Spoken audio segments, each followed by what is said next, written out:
Macmillan Audio presents Happy, Simple Steps to Get the Most Out of Life by Ian K. Smith, M.D. Read for you by the author.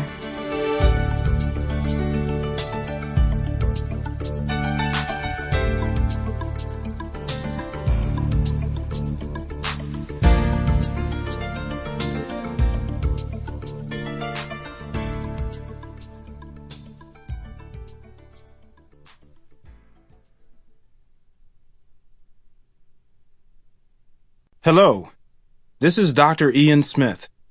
Periodically throughout this program, you'll hear me refer to exercises called Your Happy Plan.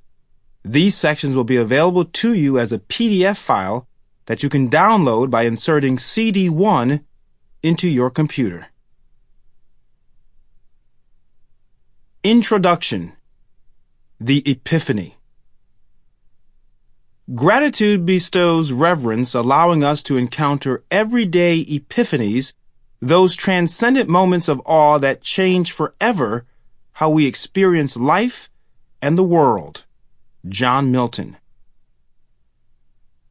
For me, it happened on the other side of the world in a small resort on the South China Sea. I was into the third day of my honeymoon on this remote tropical island, and my body was finally starting to relax. Life simply didn't get better than this. I had just wed the love of my life, and now we were spending a week together, away from our demanding jobs and hectic lives.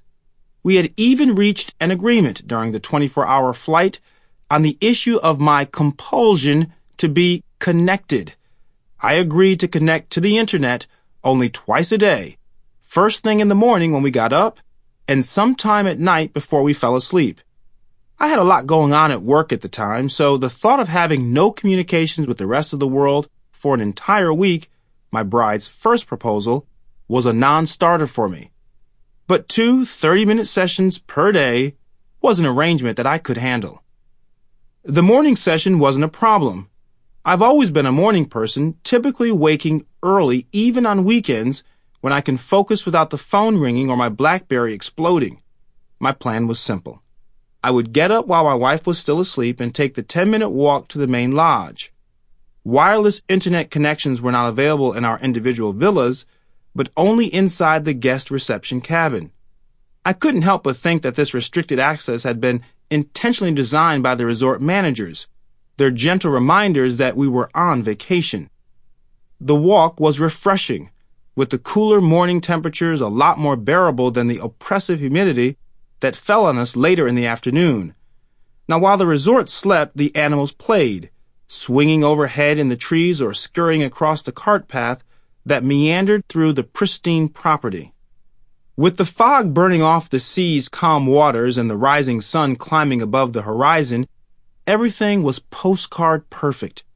The main lodge was always cooled by the purring air conditioners, and the attentive staff was already busy at work preparing for another day of impeccable service to its international guests.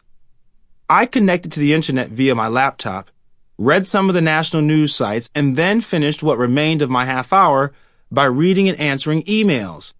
By the time I got back to our villa, my wife was waking and we went for a long walk on the deserted beach before breakfast. My evening session proved a little trickier, however.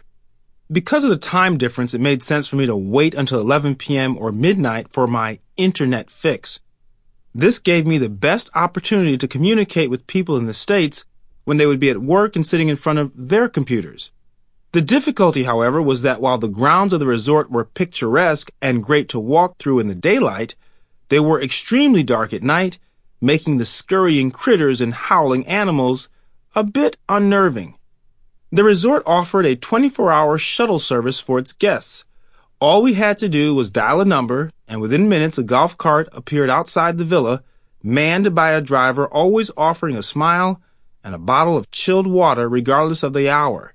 The resort thought of everything.